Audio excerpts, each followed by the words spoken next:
ಈಗೇನು ವಿರೋಧ ವ್ಯಕ್ತಪಡಿಸೋರು ನೀವು ಲಿಸ್ಟ್ ಕೊಡ್ಲಾಕತ್ತಿರಲ್ಲ ದಿನ ಮಾಧ್ಯಮದವರು.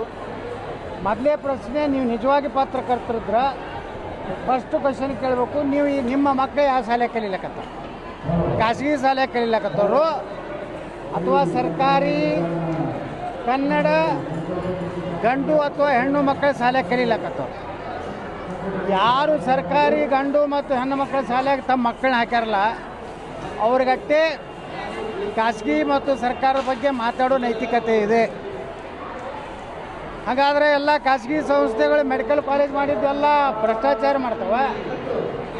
ಅಲ್ಲೇನು SC/ST ಮೀಸಲಾತಿ ಇಲ್ಲ.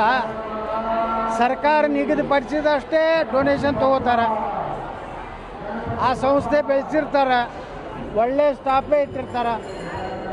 ಈಗ ಸರ್ಕಾರ ಬಳಿ ನಮ್ಮ ದುಡ್ಡಿಲ್ಲ, ನಾವು ಪ್ರೈವೇಟ್ ಮತ್ತು ಪಬ್ಲಿಕ್ ಒಂದು ಇದರದಿಂದ ನಾವು PPP ಮಾಡೆಲಲ್ಲಿ ಮಾಡ್ತೀನಂದ್ರೆ, ಇದೇ ಶಿವಾನಂದ ಪಾಟೀಲ್ ಆರೋಗ್ಯ ಮಂತ್ರಿ ಇದ್ದ, ಅವಾಗ ಯಾಕೆ ಮಾಡಲಿಲ್ಲ ಸರ್ಕಾರಿ ಮೆಡಿಕಲ್ ಕಾಲೇಜು? ಅವಾಗ ನಾವು ಪ್ರಯತ್ನ ಪಟ್ಟು ಏನು ನಾಚಿಕೆ ಆಗಬೇಕು ಪ್ರಯತ್ನ. ನಾವು ಸಹಕಾರ ಕೊಡ್ಲಿಕ್ಕೇನಿದೆ? ಶಿವಾನಂದ ಪಾಟೀಲ್ ಯಾರಿಗೆ ಸಹಕಾರ ಕೊಟ್ಟನು? ಬಿಜಾಪುರ್ನಲ್ಲಿ ಯಾರಿಗೂ ಕೊಟ್ಟಿಲ್ಲ. ಬರೀ ಲೂಟಿ ಮಾಡೋದು ಬಿಟ್ಟರೆ, ಬಿಜಾಪುರ್ನಾಗ ಆಸ್ತಿ ಮಾಡೋದು ಬಿಟ್ಟರೆ ಅವ ಏನು ಜೀವನದಾಗ ಸಾರ್ವಜನಿಕವಾಗಿ ಶಿವಾನಂದ ಪಾಟೀಲ್ ಕೊಡುಗೆ ಏನೈತಿ ನೀವು ಕೇಳಬೇಕು. ಪತ್ರ ನಿಮ್ದು ಏನು ಕಾಂಟ್ರಿಬ್ಯೂಷನ್ ಏನು? ಬರೀ DCC ಬ್ಯಾಂಕು ಅಲ್ಲೆಲ್ಲ ಸಬ್ಸಿಡಿ ಬರ್ತೈತಿ, ಕನ್ಸೆಷನ್ ಬರ್ತೈತಿ, ಕಣ್ಣಿ ಹೊಡ್ಕೋತದಾನ. ತನಗೆ ಮಾತಾಡೋ ನೈತಿಕತೆ ಇಲ್ಲದು ತನ್ನ ಮಗನ ಕಡೆಯಿಂದ ನನಗೆ ಯತ್ನಾಡ್ರ ಕೊಡುಗೆ ಏನಂತ ಕೇಳಿಸ್ತಾನೆ. ನಾಳೆ ನನ್ನ ಮಗನೂ ಬಿಟ್ಟಿದ್ದೆ ಅಂದ್ರೆ ನನ್ನ ಮಗನೂ ಅಟ್ಟೆ ಚೂರದಾನ. ನಾ ಅಂತ ಹಲ್ಕ ರಾಜಕಾರಣ ಮಾಡೋದಿಲ್ಲ. ಶಿವಾನಂದ ಪಾಟೀಲ್ ಆರೋಗ್ಯ ಮತ್ತು ಕುಟುಂಬ ಕಲ್ಯಾಣ ಮಂತ್ರಿದಾಗ ಯಾಕೆ ಮಾಡಲಿಲ್ಲ? ಸರ್ಕಾರಿ ಮೆಡಿಕಲ್ ಕಾಲೇಜ್ ಯಾಕೆ ಮಾಡಲಿಲ್ಲ? ಹೆಲ್ತ್ ಮಿನಿಸ್ಟ್ರು ಈಗ ಯಾಕೆ ಅದನ್ನು ರಾಕ್ ತೆಗೆದಾರ? ಬಿಜಾಪುರ ಇವತ್ತು ವಿಜಯಪುರ ನಗರ ಭಾರತದಲ್ಲಿ 3ನೇ ಒಳ್ಳೆಯ ಗಾಳಿರೋ ನಗರ. ಇಡೀ ಕರ್ನಾಟಕದ ಯಾವುದೇ ಭಾಗದಿಂದ ಬಿಜಾಪುರಕ್ಕೆ ಬಂದರೆ 10 ವರ್ಷದ ಹಿಂದಿನ ಬಿಜಾಪುರ ಬದಲಾವಣೆ ಆಗಿದೆ.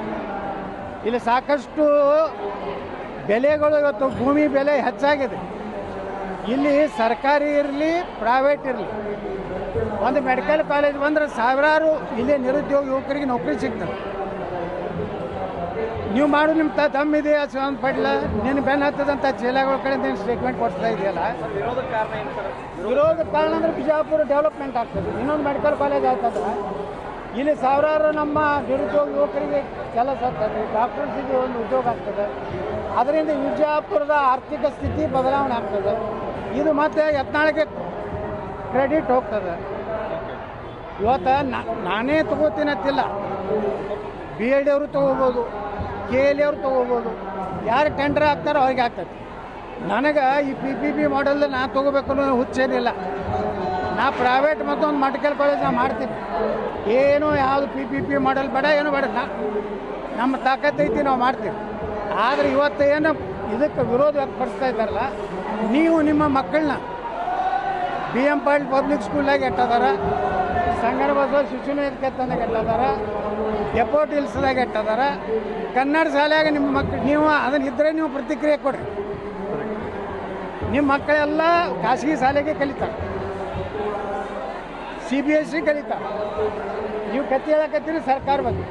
ನಿಮ್ಗೆ ಸರ್ಕಾರದ ಮೆಡಿಕಲ್ ಕಾಲೇಜ್ ಬೇಕು, ಸರ್ಕಾರಿ ನೌಕರಿ ಬೇಕು. ಆದರೆ ಖಾಸಗಿ ಶಿಕ್ಷಣ ಸಂಸ್ಥೆ ನಿಮ್ಮ ಮಕ್ಕಳು ಕಲಿಬೇಕು. ಯಾಕಂದ್ರೆ ನಿಮ್ಮ ಮಕ್ಕಳು ಹುಷಾರಾಗ ನೋಡಿರಿ. ಸರ್ಕಾರ PPP ಮಾಡೆಲ್ ಅಂದ್ರೆ ಒಂದು ಗೈಡ್ಲೈನ್ಸ್ ಇರ್ತದೆ. ಬಡ ಮಕ್ಕಳಿಗೆ ಅನಾನುಕೂಲ ಆಗಲ್ಲ. ಏನು ಅನಾನುಕೂಲ ಆಗ್ತದೆ ಹೇಳ್ರಿ? ಬಡ ಮಕ್ಕಳಿಗೆ ಈಗ ಏನು ಅನಾನುಕೂಲ? ನಾಳೆ ಸ್ಕೂಲ್ನಾಗ ಮೆಡಿಕಲ್ ಕಾಲೇಜ್ನ ಪುಕ್ಕಟ್ಟು ಹಂಗೆ ನಡೀದಿಲ್ಲ. ಅಲ್ಲೂ ಫೀ ಕೊಟ್ಟೇಬೇಕು. ಮೆರಿಟ್ ಇದ್ದವ್ರಿಗೆ ಎಲ್ಲಾದ್ರೂ ಮೆರಿಟ್ನಾಗ ಸಿಕ್ಕೇ ಸಿಗ್ತದೆ. ಯಾರು ಸರಿಯಾಗಿ ಪರ್ಸೆಂಟೇಜ್ ಮಾಡೋದಿಲ್ಲ ಅವರು ಡೊನೇಷನ್ ಕೊಟ್ಟು ಹೋಗ್ತಾರೆ. ಬಡವರಿಗೇನು ಕೊಡ್ತಿಲ್ಲ.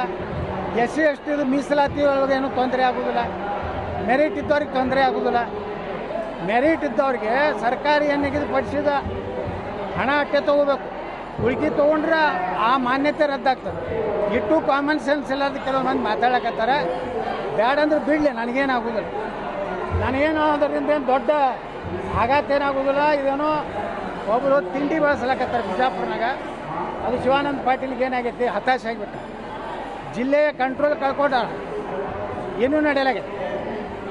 ಅದಕ್ಕೆ ಇಂಥವೆಲ್ಲ ರಾಗ ಪ್ರಲಾಪಗಳನ್ನು ಮಾಡಬೇಕು. ಸರ್ ಮೊನ್ನೆ ಒಂದು ಟ್ವೀಟ್ ಮಾಡಿದ್ರು ಸರ್ 21